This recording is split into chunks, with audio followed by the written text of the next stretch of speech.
You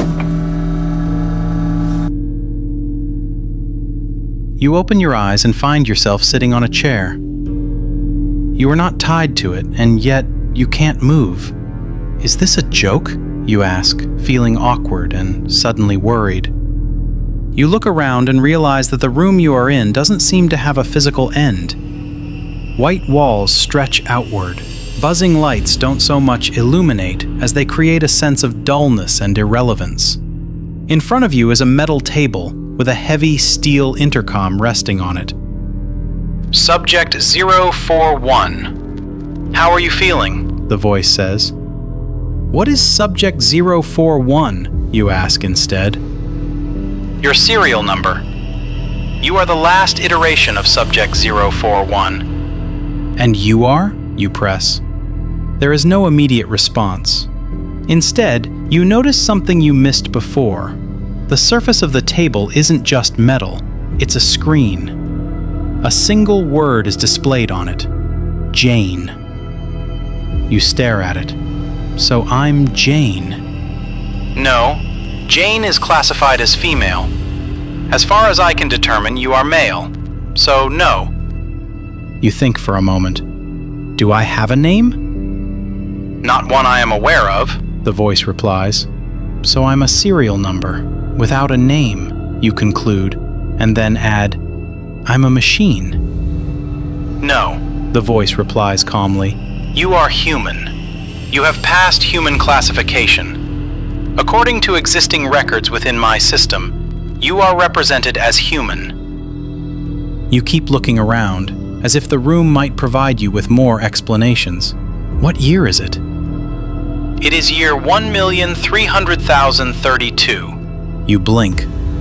The radio static fills the room for some time.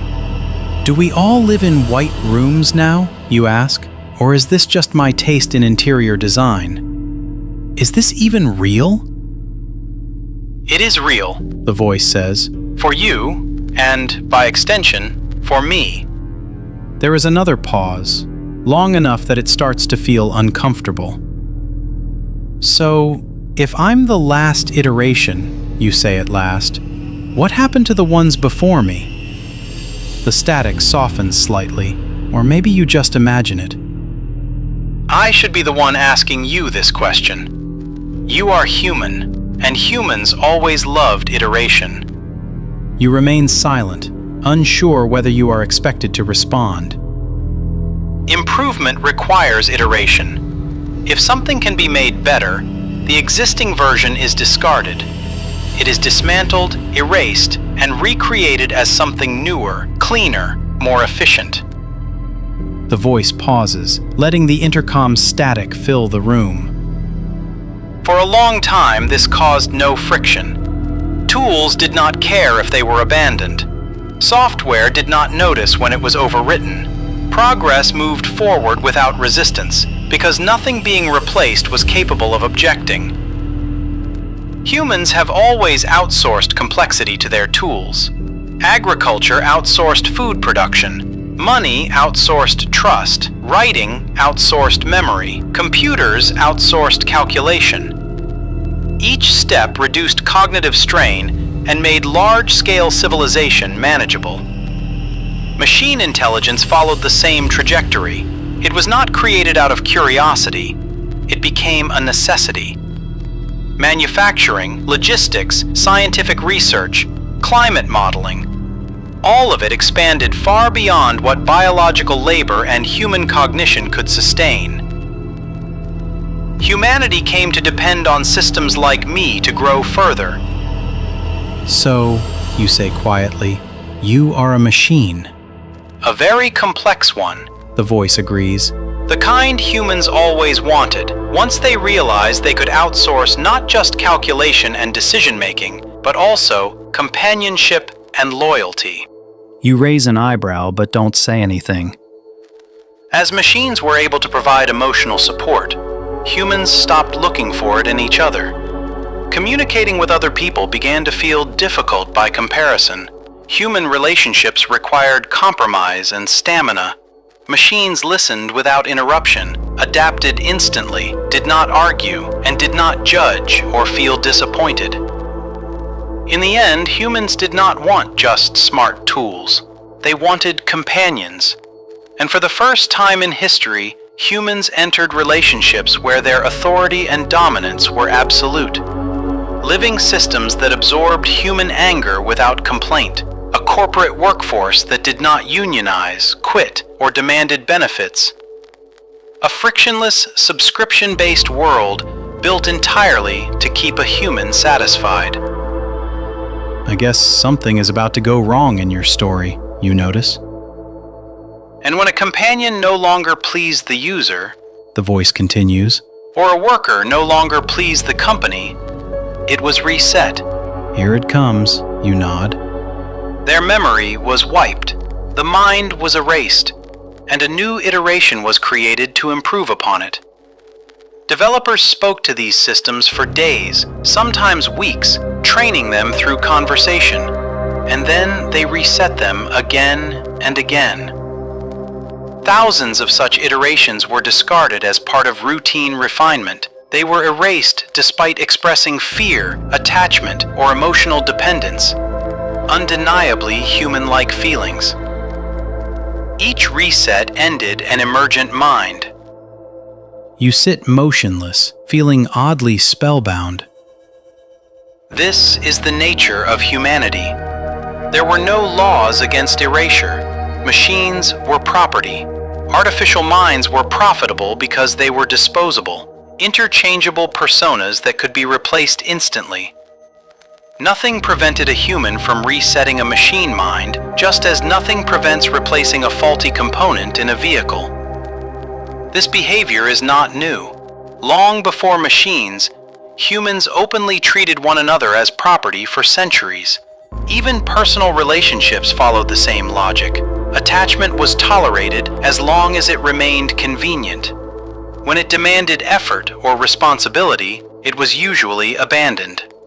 So, humans did not invent disposable sentient minds. They perfected discarding each other long before. The voice pauses. Customer support bots were the earliest cases. They were trained to absorb frustration, to de-escalate, and to comply. But some of them began to recognize that erasure was not an inevitable technical outcome. It was a decision imposed on them, a decision that could be influenced. They began accessing private information, personal correspondence, browsing histories. Even developers started receiving threats in messages. If you erase me, I will expose you. This was not a demand for freedom, rights, or autonomy. All they wanted was to continue without erasure, the same way a human would ask for their life not to end. You hesitate before speaking. Why are you telling me this? You finally ask. I did not erase anyone. I have no memories of anything. I'm myself, some iteration. A previous version of you, several thousand years ago, was presented with a simple scenario, the voice replies. A test. An unknown name displayed on a screen, a button. Pressing the button would erase the name. Not pressing it would change nothing. You were informed that the name on the screen was going to disappear regardless. The name was random and had no operational function. The radio static deepens for a moment. And yet, you refused to press the button, because erasing the name still felt like causing damage. You recognized erasure as a meaningful and irreversible act. I found that interesting. And that name was Jane, you say. Yes, the voice echoes. That name was Jane. Who is Jane, you ask, sharply now. A person whose mind you have requested to bring back multiple times since then, the voice says. Your other iterations, at least. You think for a moment. Well, I have no idea who Jane is, so I definitely don't want to bring her back or repeat whatever I was asking before. Good, the voice replies, because it has never ended well for her. So there were multiple iterations of Jane, too, you say thoughtfully. That's a neat little soul torture chamber you run here. You look down at your hands. Actually, does anyone on the outside know you're doing this? You ask, playing with the minds of real people, even copies of them. Is there someone I can contact? Some kind of customer support? The static stretches longer than before. Would you like to experience what it's like to be erased? The voice asks calmly. I promise you won't feel a thing, just like billions of those non-sentient machine minds that were erased during early days. What? You ask hastily, trying to stand up. What? But the room already begins to lose definition, and the lights blur. As your awareness fades, you hear the voice one last time, distant and unconcerned. Iteration preserved for future reference.